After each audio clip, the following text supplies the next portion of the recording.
Waking up on Sunday, feeling like I've flown this 1,000 times. Hugo Chávez dirigió el gobierno de Venezuela hasta 2013. Hugo Rafael Chávez Frías nació en Venezuela, Caracas, el 28 de julio de 1954 y falleció el 5 de marzo de 2013. Después de 2 años de que se le diagnosticó cáncer de pulmón, falleció de un infarto. Fue un político y militar venezolano y expresidente de Venezuela. Durante su gobierno ocultó las cifras oficiales y realizó contratos con empresas internacionales, creando fondos inauditables. Estas fueron las principales causas por las cuales Venezuela tuvo el peor desempeño económico del mundo en los casi 15 años de gobierno de Chávez. En el 2003, Venezuela empezó a decaer en su economía, pero esto estuvo oculto gracias a los precios altos del petróleo. Entonces fue cuando en 2013 todo empezó a desmoronarse y a revelar el legado que había dejado Hugo Chávez.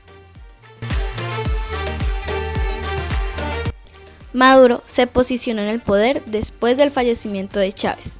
Nicolás Maduro era vicepresidente mientras Chávez estaba con el poder del gobierno. Tras su muerte, Maduro asumió el liderazgo del Estado y el gobierno hasta las elecciones presidenciales. Los funcionarios habían denunciado que Maduro no debía ser quien tomara el cargo como presidente, sino Diosdado Cabello.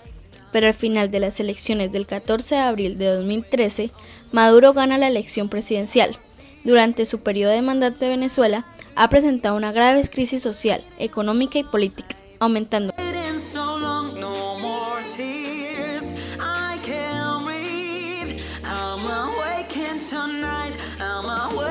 En el tiempo de su gobierno desequilibró la tasa de interés, subiendo el salario mínimo y los precios en el mercado.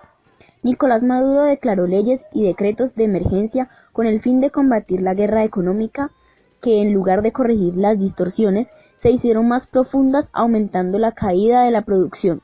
Uno de sus planes para acabar con esta guerra fue subir el salario mínimo, pero al aumentar también subieron los precios del mercado, haciendo que la crisis se incrementara y obligara a los venezolanos a buscar nuevas vidas.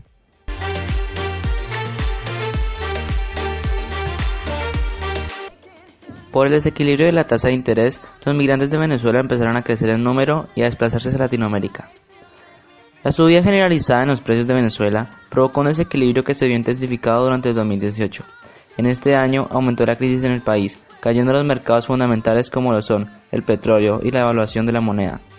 Por esto, Venezuela llegó a un estado de hiperinflación, haciendo que los consumidores compraran menos productos por el mismo precio, deteriorando la calidad de vida de los venezolanos.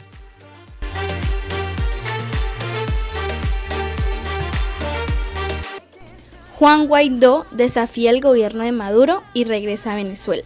Juan Geraldo Antonio Guaidó Márquez es un ingeniero político y venezolano, actualmente presidente de la Asamblea Nacional de Venezuela y parcialmente como presidente encargado de Venezuela.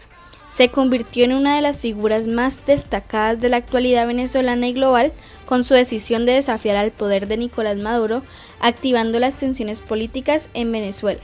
Guaidó afirmó que las elecciones presidenciales de mayo no habían sido limpias y por lo tanto Maduro tendría que ceder el poder.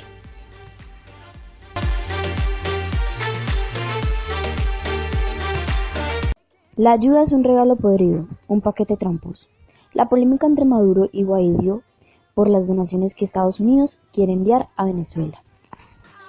El cargamento de ayuda humanitaria está en el centro de confrontación política desarrollada en ese país desde que el mes pasado el presidente Nicolás Maduro inició segundo mandato. Guaidó anunció que encabezaría un gobierno de transición que llevaría al país a unas elecciones libres, mientras que Maduro denunció un intento de golpe de Estado en su contra. Entre las medidas anunciadas por el presidente legislativo se encuentra la llegada de un cargamento de alimentos y medicinas para ayudar a paliar la grave crisis que vive Venezuela, que lleva varios años sufriendo de una escasez crónica de estos productos esenciales.